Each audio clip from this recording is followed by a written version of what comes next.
What does the New Deal do that is noteworthy? What does the New Deal do? According to Eric Foder, according to the last class, according to your reading, what does the New Deal do that matters? Talk to me. The thing that I discussed was that the New Deal pretty much gives the federal government a more active role in society and the economy in general. Super important that now the government is way more involved in our society, way more involved in our economy, way more present, way more visible, way more hands-on. Absolutely. Right? We're never going to again become the laissez-faire economy that we were up to this point. So we're never going back. We're not undoing this for the rest of American history. Cool. Cool. Luis, what else does the New Deal do, sir? Create Social Security. Cool. It creates not just Social Security, but programs that are supposed to benefit people socially. That are supposed to like allow, remember that, what's the phrase I used on class on Tuesday? A welfare state, yes, but what do all these programs create? The analogy. Hope, yes. A parachute. Right? So that like now when things fall, like we're in okay shape. Good. What else does the New Deal do? Oh yeah. And then Brett. Nice and loud. Basically giving people hope instead of like well, FDR's basically trying to start something. He's doing something although with no plan. He's giving people hope so that way they don't fall into desperation and become like a Bolshevik revolution. Sure. Sure. Why don't we call it like government-funded hope? Which is a kind of a cool way to think about it. Brett? I give Democrats authority. Yeah, Democrats become the party of social change. That's a big important transition, right? Where Democrats become the party of aggressive government, of using the government to push for of progressive ideas of any sort, of using the government to solve problems. Where up until this point, Democrats have always been the party of what? States' rights. Always. Now it's like, no, not states' rights, but using a more aggressive federal government. Right? No longer the Democrats of strict interpretation of Jefferson's days. Go figure. What doesn't the New Deal do? Christoph? Help black people or immigrants? Yeah, the New Deal becomes quite not helpful. It reinforces the ideas of white supremacy. And I was talking to these two, not always on purpose either. But if you say, here's the Civilian Conservation Corps. I'm going to put this guy in charge of the Civilian Conservation Corps in rural Alabama. Who's he going to hire? White people, right? So it's not that the Civilian Conservation Corps is like, only hire white people.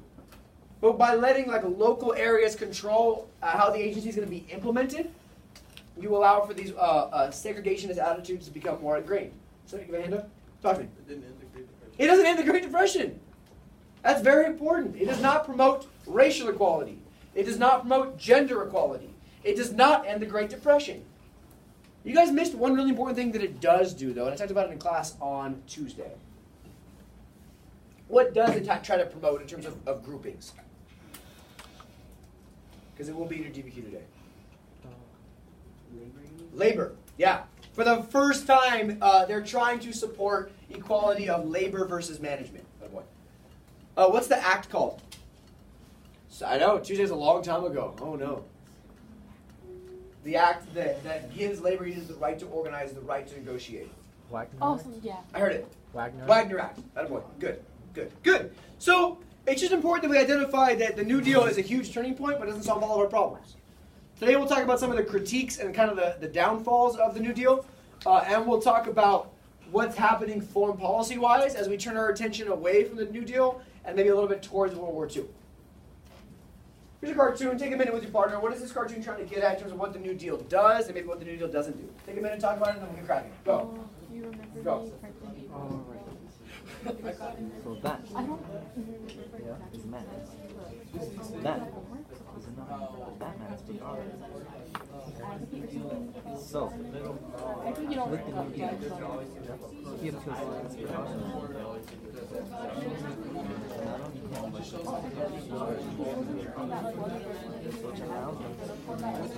We're trying to like bring it up.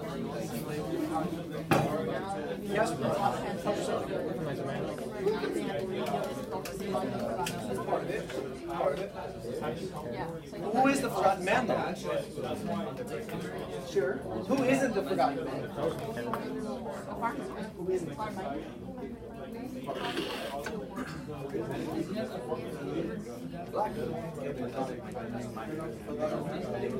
This is the forgotten man. This is the name of this cartoon.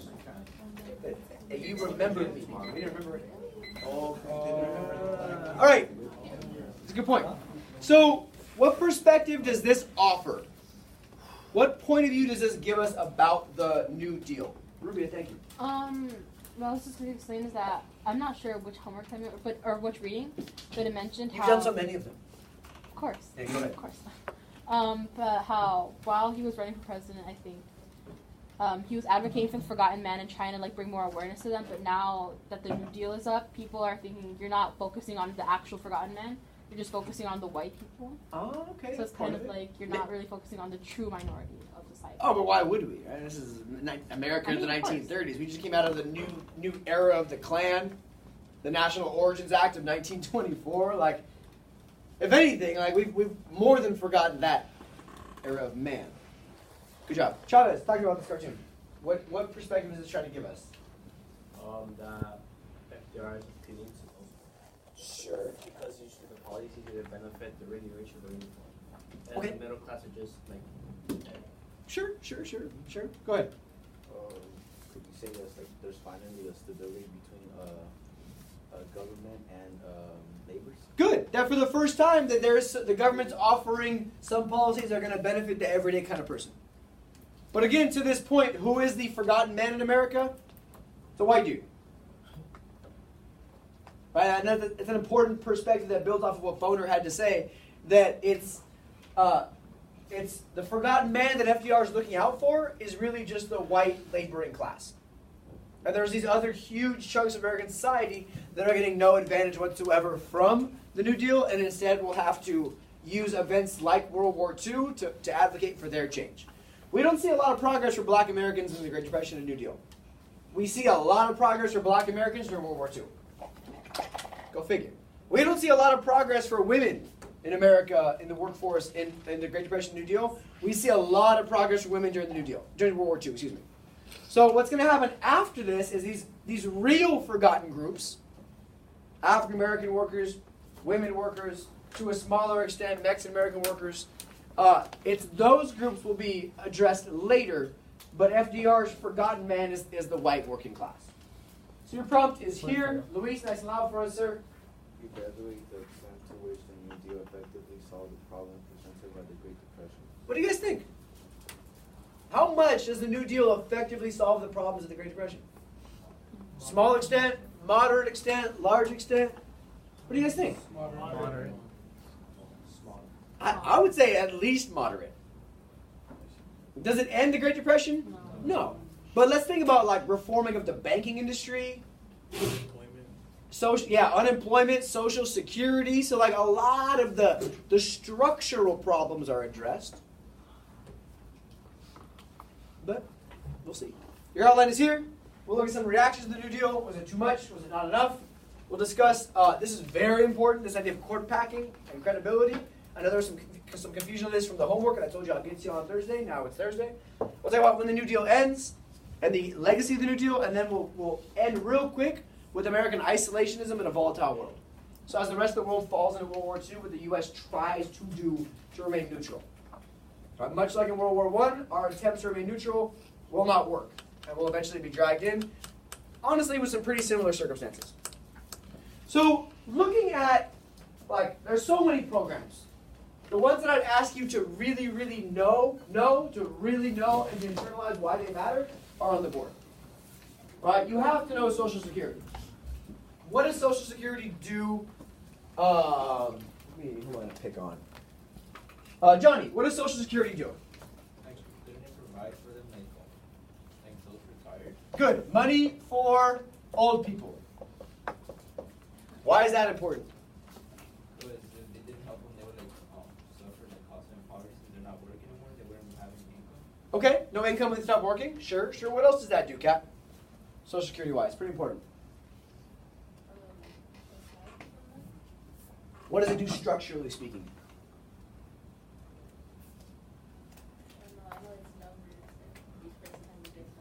Sure, everyone has a different one. It's important. It's the first time the government starts tracking us by our numbers. It's kind of weird. Cool. Jeremy, what else?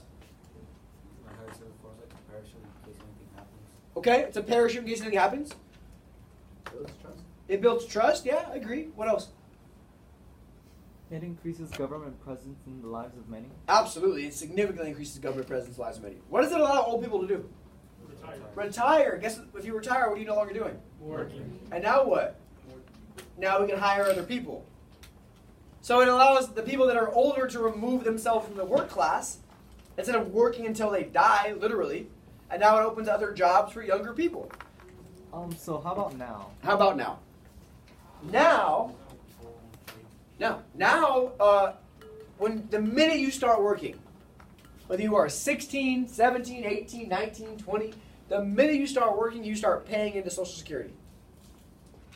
Oh, no, Every single paycheck. And then as soon as you turn 65, you can start getting that money back. So what are you asking about now?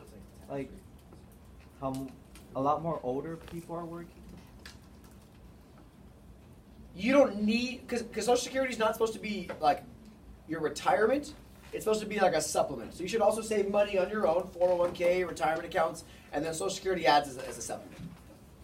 Cool? So yes, old people, depending on how long they work in America, it's all about how long you work and how much money you put in. It becomes a whole calculation figure how much you can get out.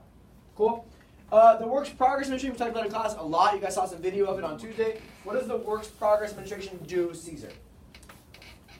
They're lost their jobs, right? Job. Okay, cool. They're all jobs. What else? What kind of jobs? For who? For what? For when? For why? For unemployed people. Oh, yeah, thank you. Yes. So America, good. Unemployed people, good. What kinds of jobs? What kinds of jobs, Elio? They're really not important jobs. They're like planting trees and making roads. What? Planting trees and making roads. Sure, roads, bridges. Yeah, government buildings, public works. That's work in progress. The Civilian Conservation Corps, same idea, of hiring people to do what? Plant trees. What else? What were they doing in the video? I'm never going to show you guys another video again if we can't remember what it was a video 2 days ago. Trails in the Grand Canyon, sure. And in this case, right, it's $5 for the worker and $25 to his family.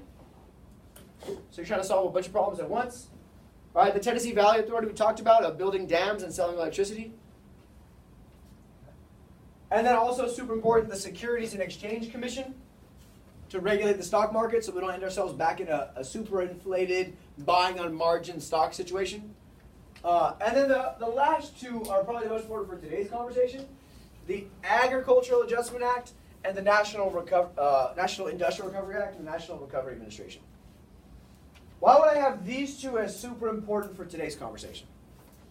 Take 30 seconds to talk to your partner. Why are those two important for this legacy video conversation? 30 seconds.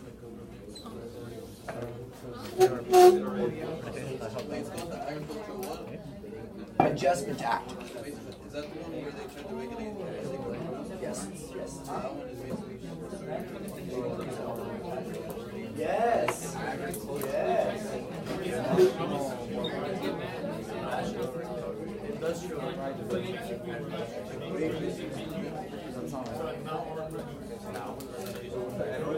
National Recovery Act. Comes up with the National Industrial Recovery Administration. National Recovery Administration.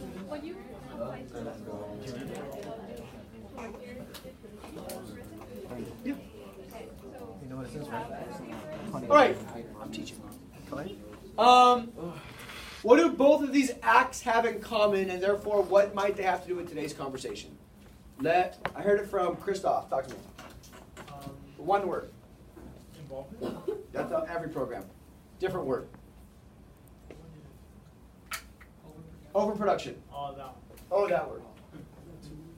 Nope, that's one word. Both acts deal with trying to stop overproduction. For the AAA, agricultural overproduction, paying farmers not to farm stuff, setting quotas on what people can farm. For the National Recovery Administration, off of the National Industrial Recovery Act, the NIRA, setting prices and setting production limits for industrial production. So both of these are trying to stop overproduction. And both of these are ended up found what? Unconstitutional. That's why they're in bold for today. In both cases, the Supreme Court said Government, you can't do that. We do not create a system of government that allows the government to tell you and you and you and you what you can produce and how much of it you can produce. That is too far for the government's powers. Now, are the ideas behind both of these acts good? Yeah. Yeah, right? Like overproduction is one of the reasons why we got into this problem. Humans are stupid. Right? And I showed you that whole farm math for the populist day. Right? I'm making less money, I better produce more. And then your prices go lower and lower and lower because everybody's doing the same thing. So the intentions are good on this act, but the Supreme Court rules that that's too much government power. Which in some ways, I see both sides argue quite well. And that's what leads us into the packing of the Supreme Court problem of the New Deal, which kind of, I argue, is the beginning of the end. Up to this point, Congress and FDR have been best friends. Whatever FDR has wanted, Congress has given him. Right? It's been kind of like a blank check. The Congress is like, yeah, you want that program? Cool. This program? Cool. Let's do it. Why not? Whatever you want, because we're actually doing something and we're trying so hard to solve this problem. The Supreme Court is one thing, the packing of the Supreme Court is one thing that really ruins FDR's legitimacy and his public opinion with the people and with Congress. So the Supreme Court is really this last obstacle from FDR getting to do whatever he wants. Isn't that the Supreme Court's job, though? Yeah. What's the court case that gave the Supreme Court this power?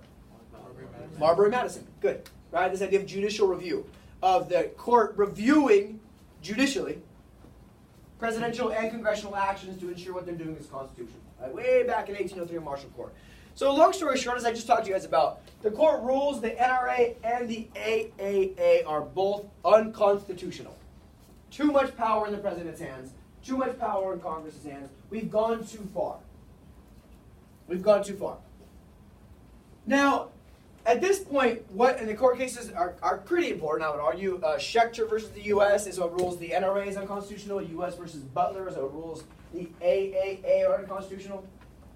Now, at this point, what are FDR's options? What can FDR do now that the court has ruled these laws unconstitutional? What do you guys think?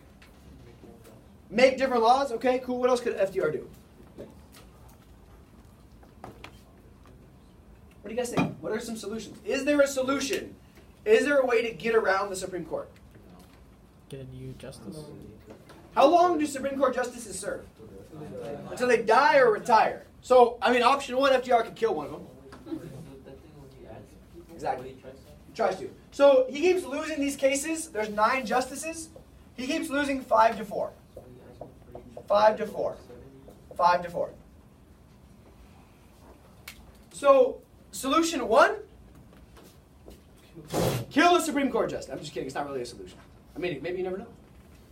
Because then who appoints new Supreme Court justices? The president, right? And the Senate approves them. So if one of these guys were to die or retire, FDR gets a new justice. He's going to appoint a justice that has liberal views like him, and now he'll be winning these cases 5-4. So far, so good? But the problem becomes, like, this is what the Supreme Court's supposed to do. They're there to check constitutionality. They're there to ensure that the government's not going too far. Their job, remember, what did I compare them to way back in the day? Referees. They're there to call fouls when the government goes too far. And here they're calling fouls, and FDR wants to just get rid of the referees. So his plan is called court packing the Supreme Court. What he wants to do is he wants to add a new justice entirely for each justice over 70 years old. He's saying that these are just old men that don't understand the problems in America today, so we need to add a new, younger, more liberal justice to counter their perspective. So let's do some A-push math. I know you guys love A-push math. If he's losing 5-4, how many justices does he need to add to start winning these things? 2. But what if, so now we have, how many do we have now? 11. And now what do these cases look like? 6-5. 5-6. 5-6, right? Because we're going to add 2 justices, and they're going to side with him ideologically speaking. And now all of a sudden he's winning. The thing he wants to actually add, though, is give or take 4, just to be safe. Just to be safe. So he asks Congress to add a new justice position that he'll then fill. Just like the Judiciary Act of 1801 with the midnight judges. that we talked about way back in period 3.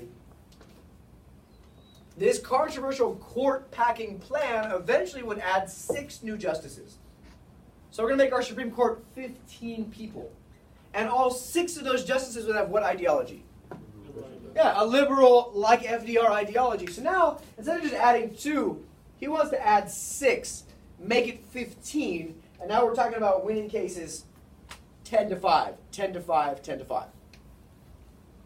Do you see why this would be controversial? Yeah. Chavez, why? He's getting judges that are obviously going to support him. That's what every president does when there's an appointee, though. Santos, you're right. It would start to reflect sort of a more totalitarian government, just like in Europe. When you can't get your way, instead of realizing we should compromise, they're instead just changing the system to benefit them. Much more totalitarian-esque. All 9 justices were old white men. And that's most of American government politics, for the majority. Only 2 were sympathetic to the New Deal, 2 were unpredictable, and 4 want to block it. So adding 6 would solve all of his problems in ensuring that every case that goes to the Supreme Court, they're going to rule with his side in terms of very loose interpretation of the Constitution. That'd be good to go. Now, full disclosure, one of these justices, Willis Van Deventer, cool name, cool name, he was going to retire anyway in 1932. He's old, he wants to go home and retire. But he stays on because he does not trust FDR's policies. He thinks FDR is unfit for the presidency. And he wants to be there to check the power of FDR in a way that he doesn't trust the rest of the justices to do. So this proposal ends up blowing up in FDR's face. This court packing scheme is legal technically, right? Congress can add justices whenever they want to. So it's legal, but it's a very scary precedent. Had it gone through, had it worked. That anytime the president or Congress doesn't like what the court is doing, they can just add as many justices as they want to get their way. To Santos's point, it creates this fear of like, oh, we're going to make the Supreme Court a more political body when they should just be there to judge the referees of the Constitution.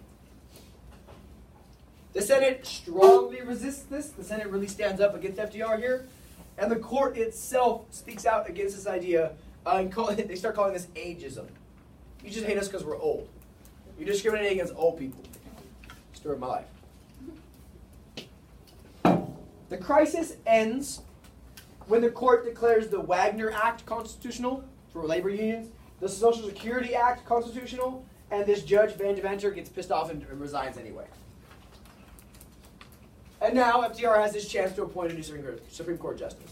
So FDR loses the AA and the NRA, but because the Wagner Act and Social Security get approved, and then this guy gets all pissed off and leaves, the crisis is resolved. But what the crisis does is it hurts FDR's credibility. It makes him look like he's trying to take too much power for himself. FDR eventually is going to appoint 5 justices to the Supreme Court. Because a bunch of these old dudes start dying. In his 4 terms as president, he's going to appoint 5 justices, which is one of his longer-lasting legacies. One of his longer-lasting legacies. Cool. So I have some good cartoons for you today, some really good cartoons. But first you got to read a quick text.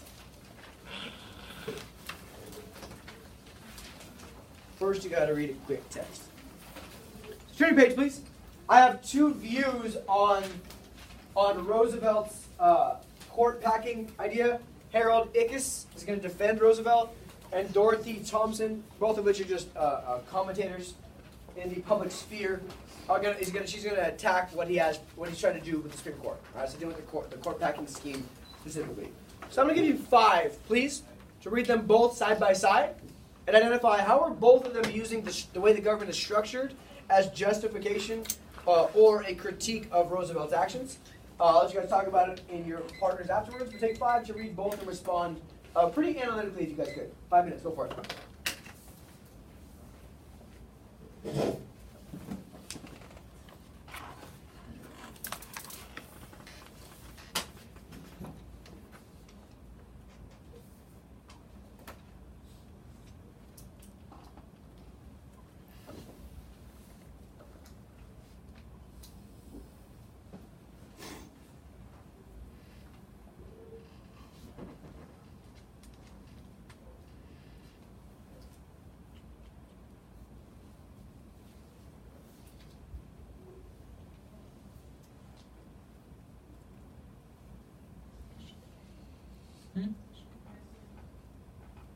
Great. What? She's trying to. She's saying, like, what would we think if we saw this in a different? If we saw this in a different country, what would we think about it?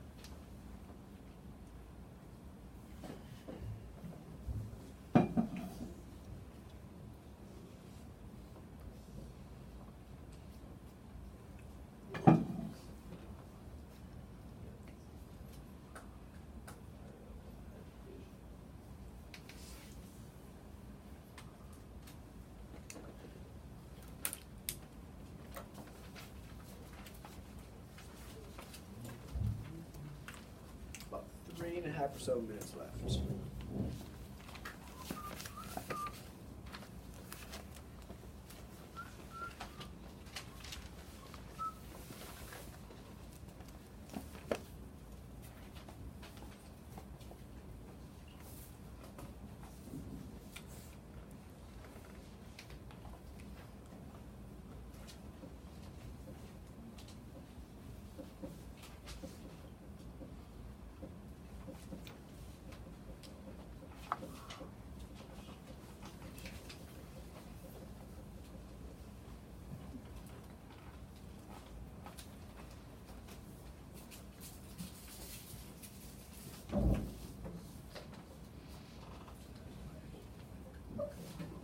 Stay fancy.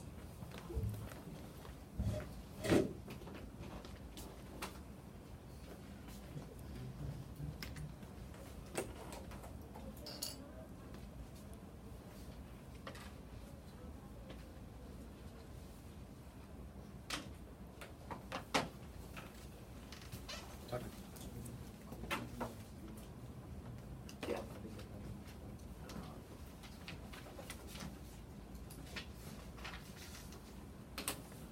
It's about what's it called?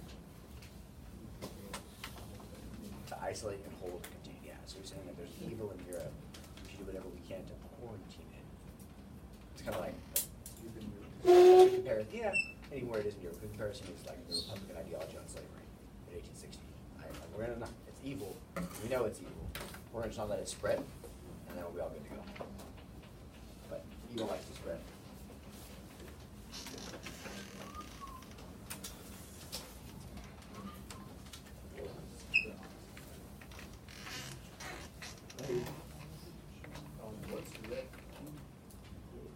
Where?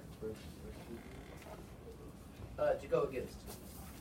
To speak out against.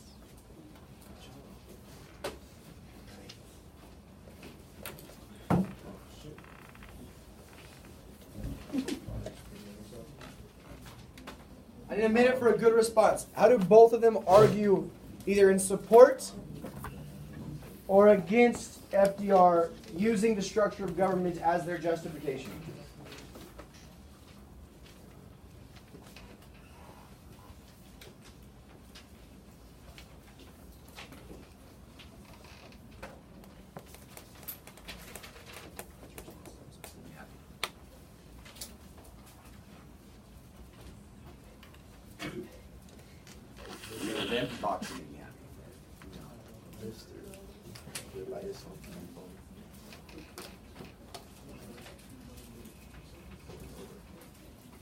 I expect you're going to do 80% of it, but do 80% really well.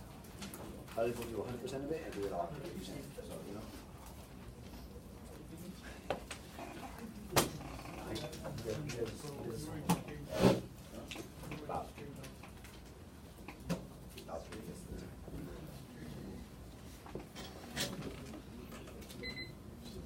All right. So take a minute with your partner, please, and talk about these two views on what FDR did. How does Harold Ickes defend him? How is Dorothy Thompson strongly against him? Kind of using the same argument as their justification, in a sense. Take a minute to talk about it. Go for it. Go. What's the defense? What's the critique?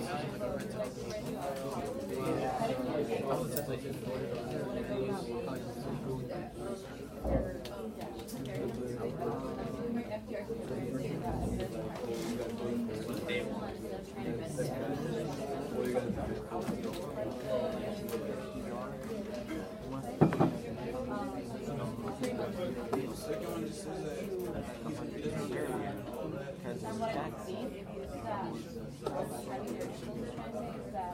Some of you them- guys were asking Agree. you guys wanted People want it. and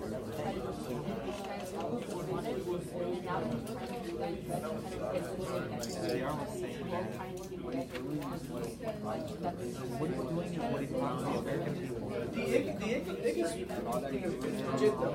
The people have spoken. They gave him open support, so like, why can't he do whatever he wants? All right, let me stop you guys here. Basically that it is legal, but Talk to me, please. Brenda, how does Mr. Ickes here, full name, how does he defend Roosevelt's actions? It's like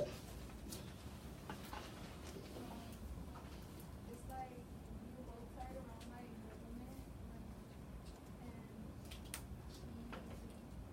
maybe you talk about the other things like social and economic. Sure.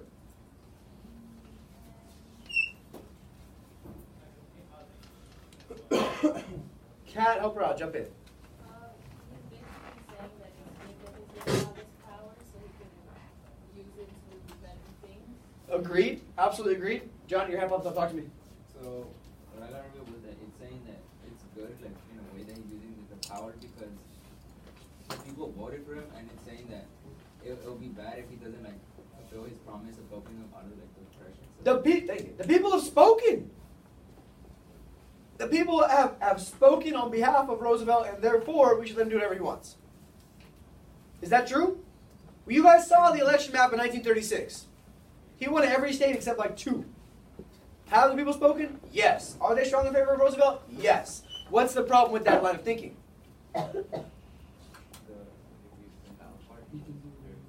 Yeah. Well, okay, what's the problem with that? If everyone voted for him, we let him do whatever he wants. That doesn't mean that they like everything that he could use him, and he could like get that greed and want to become like what Thompson was saying, like a new Hitler. Sure. Just kind of saying that he got the vote. Is popularity the only source of power in America? What is the ultimate source of power in America?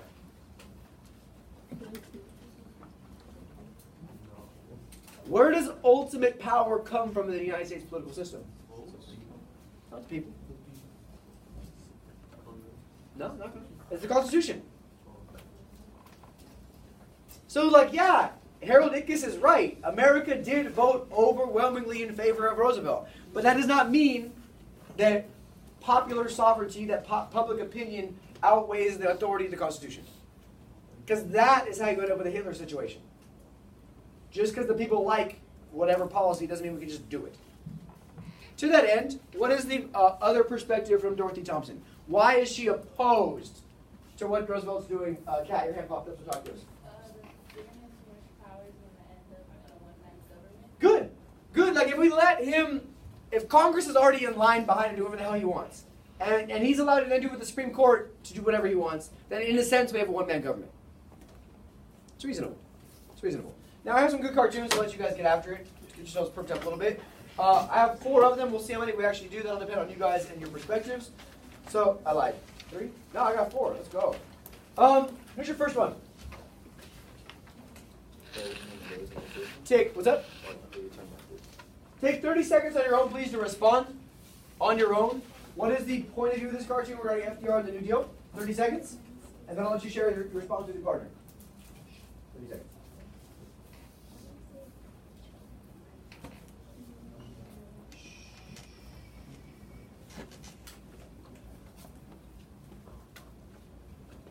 Good answer. 10 seconds.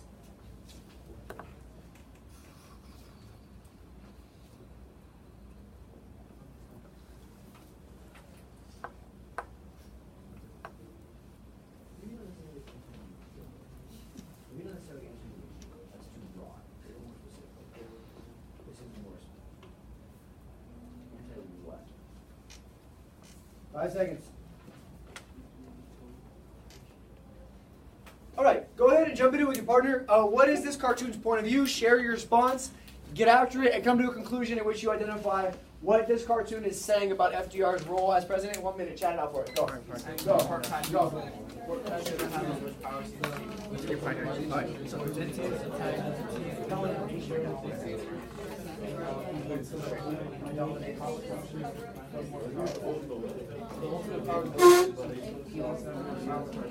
basically.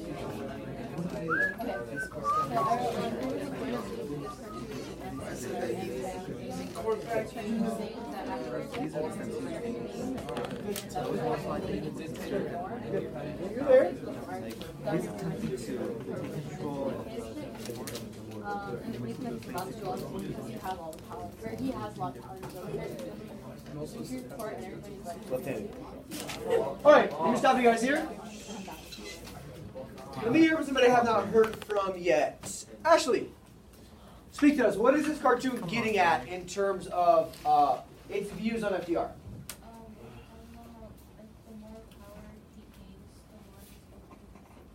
Good. The more power he gains, as Congress kind of gets out of his way and he does what he wants, the closer he gets to becoming a dictatorship. I think it's messed up they put a cane in here, making fun of this guy for his polio, but you know what? Here we are. This fool can't get upstairs by himself, so you gotta throw a cane in the cartoon, that's messed up. But first we start with government reorganizing itself, giving more powers to the executive branch. If we allow him to have his Supreme Court revision with court packing, the next step is he'll be a dictator. Interesting. It's funny because we now, generally speaking, when you ask historians who the best president is, like nobody makes a list without including FDR in the top 3. But there's all these critiques at the time of him trying to potentially exert too much power. It's kind of funny how that works. What do you think is true? Do you think that he actually wanted to? No. I just think that he was at desperate times called for desperate measures, and people still get worried about that, as they should. I think both sides are right. All right, your next one. But then he ran for a 3rd term. And then a 4th term. Same 30 seconds. 30 seconds on your own. Clay also ran for 4 terms. He also just ran for over 4. All right, same thing. Same 30 seconds. Silent response on your own, because I need to see that you can answer first.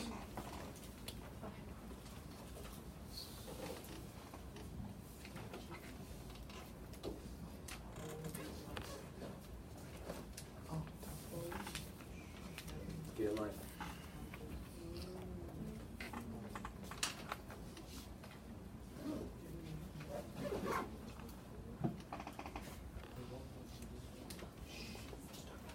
Ten seconds. What is this cartoon's point of view about FDR before I let you talk about it?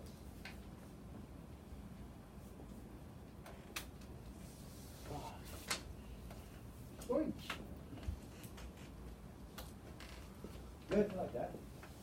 Is pro? You think? Maybe. I think this one's kind of harder to tell from a pro and con standpoint, just in general. It's 5 seconds.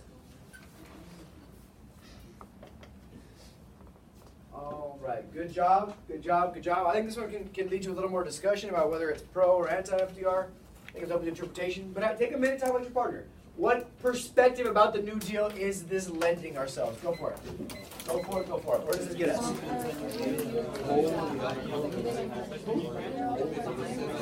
Yeah.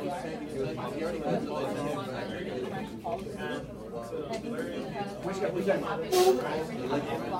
Yeah. That's Congress. The House are yeah, they're already working together, and all they need is for them to get in line. No, that's before both positions. I thought you were Yeah.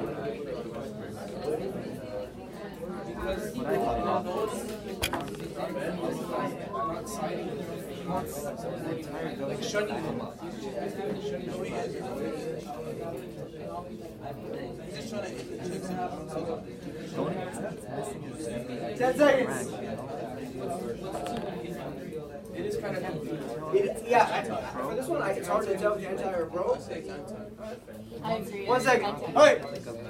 And like he's taller than him. He was tall. Christoph wants to speak.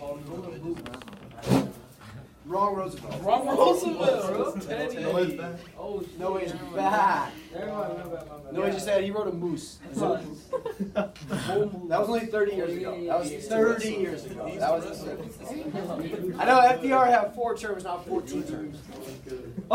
Christoph, speak to us, brother. What do you think about this cartoon? I think that's what the point of view was, like anti-supreme like court revision or like anti-government reorganization. Court packing. Okay. Yeah, because I put that how like the New Deal like puts in like this like layering, like it layers in like the executive and the legislative branch. Good. Which is also trying to like get in the judicial branch. Good. Good. Okay. Kat, talk to me. I kind of argue that it's pro because I don't really see it as taunting, more as parading and like trying to convince them. So I don't feel like it's Sure. necessarily anti. I honestly don't know on this one. I can see it from both points of view. But more from a structural standpoint, what is the judiciary doing? Shunning. Sure. So go a little deeper. What is the judiciary doing? So what is the judiciary doing? Sure. So what is the judiciary doing? Sure. So what is the judiciary doing? Not falling in. Sure. So what is the judiciary doing? Doing its job. Doing its job. On Brett's 17th answer. No, but that's the point. We get there, right? Like, yes, they're shunning. Yes, they're standing by themselves. Yes, they're not falling in. Yes, they are ignoring the things. Yes, they are judging. Yes, they are doing judicial review, and therefore they are doing their job. And that is why court packing is such a bad thing for FDR's credibility, because he's attacking the court for doing what the court is supposed to do. Sitting on the sidelines, not playing the game, and exerting judicial review on his programs.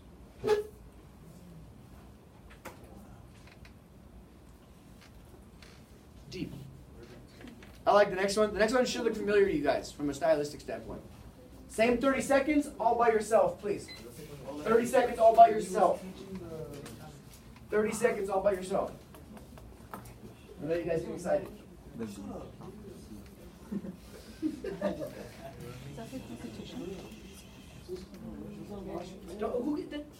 That's completely irrelevant right now.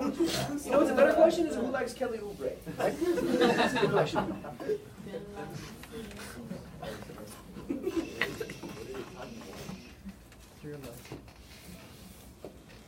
I need answers before we move on.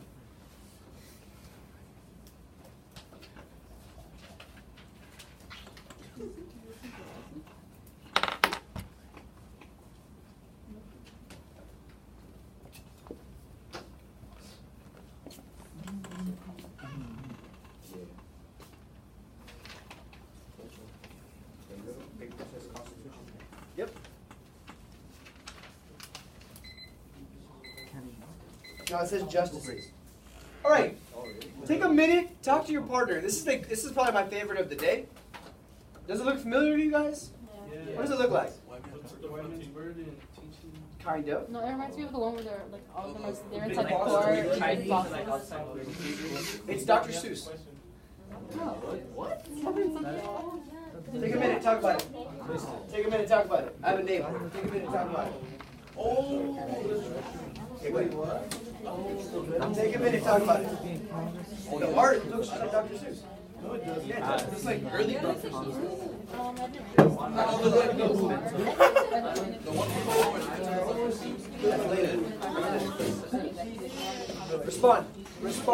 Respond. I like what you say there, Ken. The scale says justice. The paper says justices. Ah, the scales of justice are the trash can. It's on your paper too. That's not Constitution. It says Constitution right here. Where? Constitution and the scales of justice.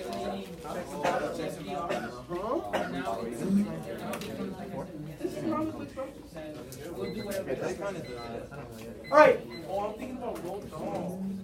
Way different. Way different. All right, eyes back up for me, please.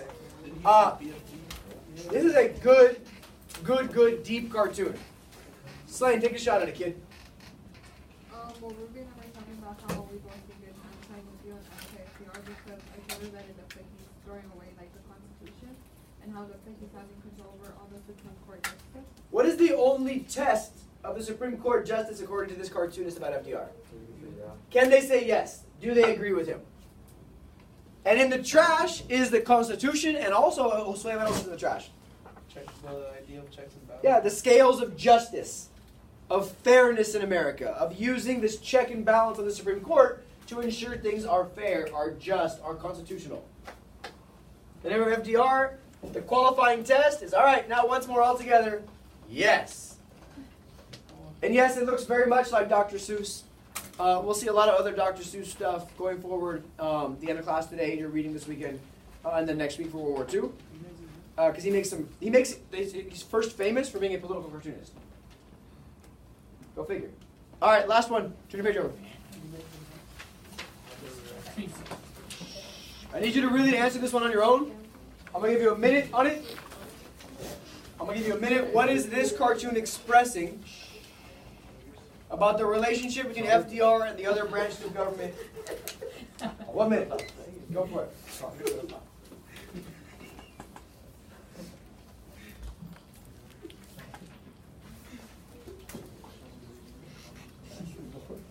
I did only open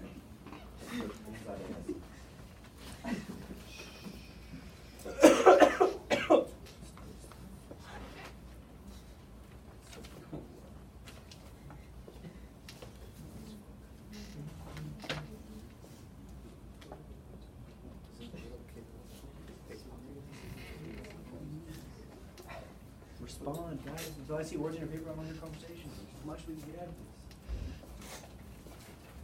High standards. Hold them.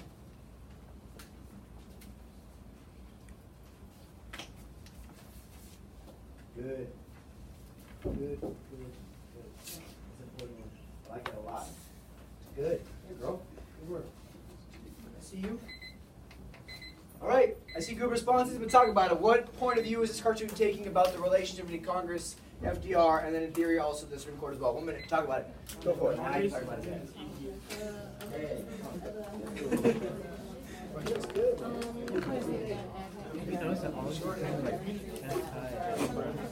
Right? But what does that say about Congress, though?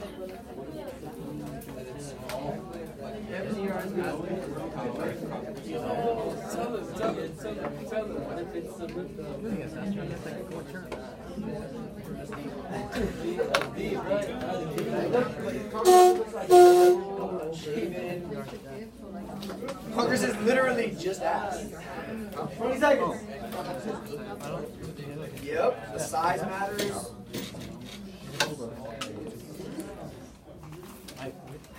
All right, we stop you guys there as we've gone through our nice political cartoon critique of FDR for the day. 3 seconds, 2 seconds, and 1.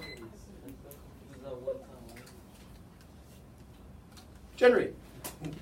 Speak to us, brother. So I said that this point of view is anti-FDR because it depicts FDR as someone who's power hungry. Sure. Who else is this anti, though? Congress. Congress. Right? Because it's Congress. I love what Kat put. Kat, what'd you put? Yeah, that Congress is just there doing whatever FDR wants. More, please, and he's just there, dumping it up. Right? Congress obviously looks very small in this picture. Compared to FDR, who looks big and powerful. No Kane in this picture. So yeah, this critique is valuable, that it's not just that FDR is taking too much power, it's that Congress is giving too much power by letting FDR do whatever he wants. And thank God then, or the Constitution, that the Supreme Court is there to stand in the way. So when does FDR get elected the first time? 32. Yeah, thank you, one of you. 32 is first election, 32 is second election, and it's... You said 32 first, 32 second. My bad. 32 first, 36 seconds. And his 36th re-election is huge. It's both of these elections are called a mandate election. Because the people have mandated, this is our president, we've elected him by an overwhelming margin, we want him and his policies. And despite that, by 1937, we really see a decline in New Deal reform. First reason, court packing makes Congress irritable. They don't like taking a back seat. They don't like realizing they've been kind of the rubber stamper for all sorts of progress. So Congress gets a little more aggressive starting in 1937. But also we see what's called the Roosevelt Recession. Very important. The Roosevelt Recession of 37 and 38. Now in 1937 and 1938, what happens is we cut back on federal spending a bit. We cut back on these job programs, the Work Progress Administration, the Civilian Conservation Corps. We hire less people, thinking the economy can keep going on its own, and it falls back off a cliff. What does that demonstrate? If as soon as the government stops hiring people, unemployment goes back up. Louder. The Depression's not over. Oh, see that. I'm sorry, it went away. Government involvement is necessary. Government involvement is still necessary. So the economy can't function without training wheels. We need to keep the training wheels on. Republicans are going to gain strength in the House of Representatives and the Senate because of the Roosevelt Recession. FDR tries to get rid of Democrats who weren't loyal to him, which makes him look bad. We elect some more conservative Southern Democrats to office who are going to start blocking some New Deal aggressive legislation. So starting in 37, these things really slow down. Also in 37, we begin focusing more aggressively on foreign affairs as World War II begins its ascent into a world war.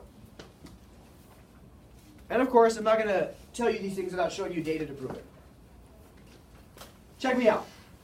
I got a little note. You want to see the star again? Hold on. Ready for it? Boom!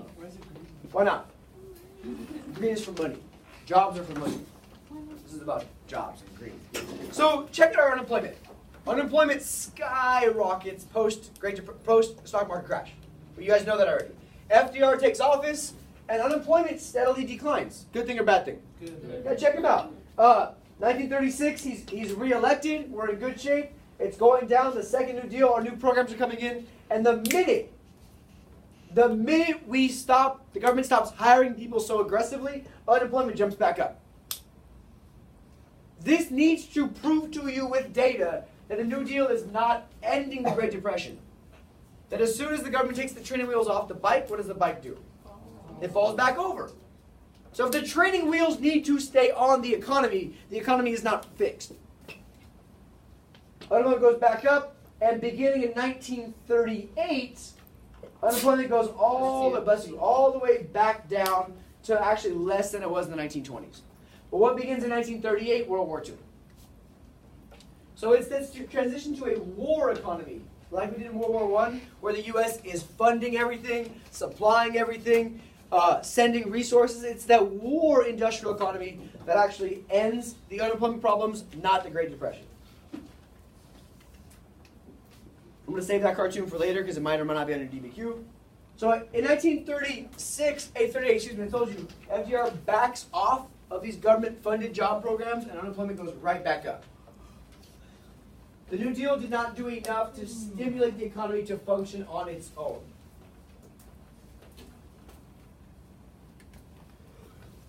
So we really look at the New Deal as ending in 1938. Other than the Fair Labor Standards Act, which is going to standardize jobs, wages for labor unions, there's no new New Deal programs in FDR's second term. It's just a continuation of his first set of projects. FDR's court packing plan is going to hurt his relationship with Congress. The Roosevelt Recession, as we try to cut back on spending, is going to hurt the economy. So we see a really good run of new programs that are very important, but as from 1933 to 1938, by then it's basically done.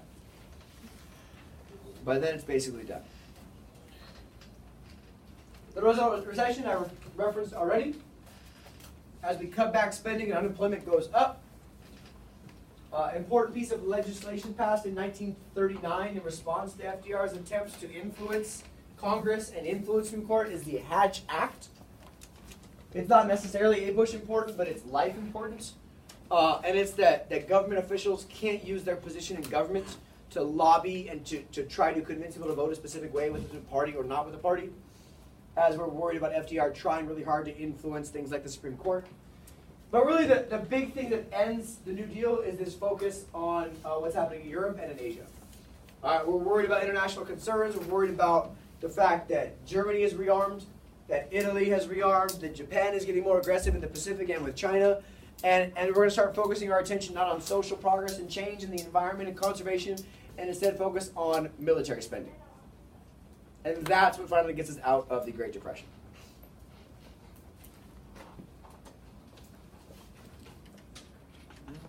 So there you go. Data. Take a minute to talk to your partner. What conclusions can you draw from this set of data that deals with the unemployment rates from 29 to 42? Take a minute to talk about it. Go for it.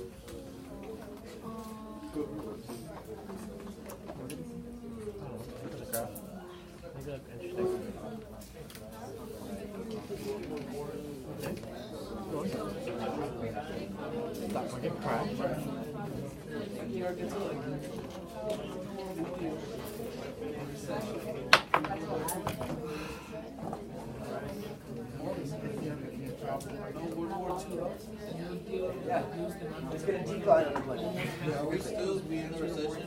Right now? How do you define recession? Not at all. We need word in the 6, 7, Just 8, 9, 10. Then we gradually. All right. Oh, it's great. Best economy ever. 100%. Ask Martin Van Buren. Exactly. Right? Like it's always because of the previous policies. Talk to me, please, Santos. What general conclusions can we draw from this set of data? The New Deal aided the Great Depression, but Good. it didn't kill it. Good. Keep going. Didn't End it? Good. The New Deal aided the Great Depression, didn't end it. That's important. We've never had an economic collapse like this since.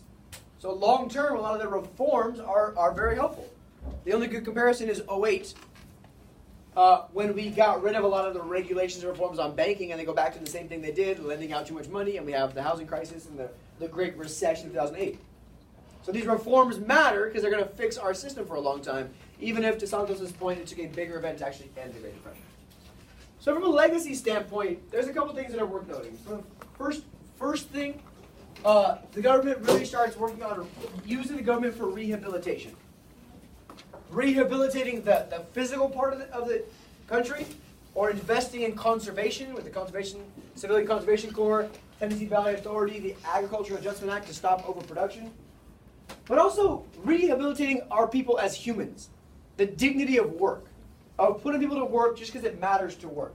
Things like the Works Progress Administration, Social Security, so old people don't have to work in factories till they die. But it also serves as a sort of political rehabilitation, where people start looking to the government to the answers to their problems. Looking to the executive branch specifically for leadership. Looking to the executive branch for guidance, for help, for support. But big picture, the thing that is really important is democracy survives. That democracy can evolve, that our government can adapt and adjust to problems in a way that in 1929, in 1930, 1931 under Hoover, we were worried that couldn't happen. You guys read that awesome text from the guy testifying in front of Congress, where he's like, if the government doesn't do something, we're going to have a socialist, communist uprising of the people. And instead, the government did something and addressed people's needs and solved these problems in a way that gave people hope. And with hope, people don't do desperate things.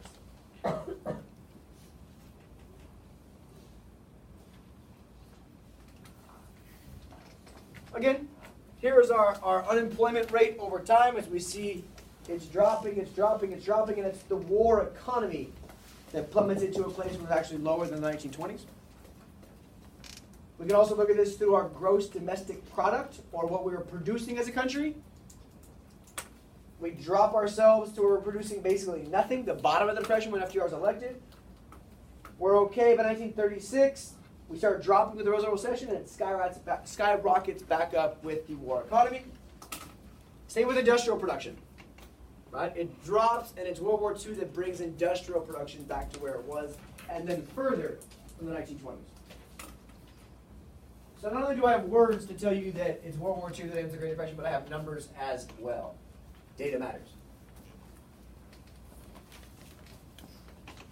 And as you can see, when FDR cuts New Deal programs in 1937-38, our industrial production drops right back down. Right? The training wheels come off, we fall right back off. Data says so. So the New Deal lasts only 5 years, and really the majority of the laws that get passed because of it happen in 2 years. Right at the beginning, 33 and then 35 after the midterms. Economically speaking, the New Deal is moderately successful, I would argue. It relieves suffering, as Santos points out. It makes the New Deal tolerable, but it doesn't end the Depression. It also doesn't address the fact that wealth remains incredibly unequal. By the end of the Great Depression, the rich are rich and the poor are poor. They're just not as poor as during the Great Depression.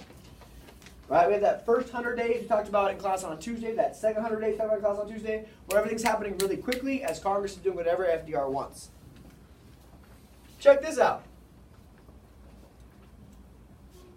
By 1939, we still have 10 million unemployed people. So unemployment is still incredibly high by the end of the 30s. It's just not as high as it was at the end of Hoover's presidency. Because that's our boy Hoover. He should have put more little work in the bonus army. Socially, though, the New Deal has a ton of success. Because it changes the social structure of America. It supports people in labor unions. It supports old people. It supports the working class. It supports the disabled citizens of America. Despite the fact that it does not help women, minorities, domestic workers, or small farmers, we'll get to helping them. The big social helps are addressing groups that have largely been left behind by society, like labor unions, like old people, like the disabled, and doing a ton of work to support them. And politically, it's a huge turning point as well. Politically, it's a massive turning point, as what we see is this new unified Democratic voting bloc, this new two-party system in which Democrats are the dominant party because of the black vote, because of the progressive vote, because of a bunch of other groups that have always been Democrat, like Southern farmers, like labor unions. So this cementing of what's called the New Deal coalition, we talked about on Tuesday, is going to give Democrats power for a long time, into the 1960s. And it changes our view of the presidency.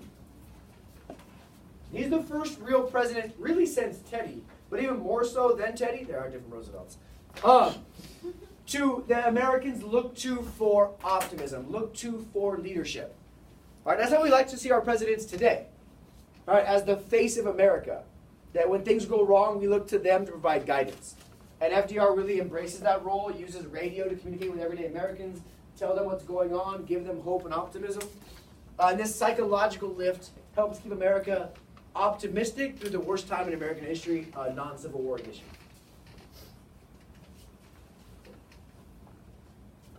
All right, so what we're going to do is I'm going to skip the foreign policy stuff, but I'll circle back to it on Monday. I will, I promise. I will. You stop it on the view? I'll circle back.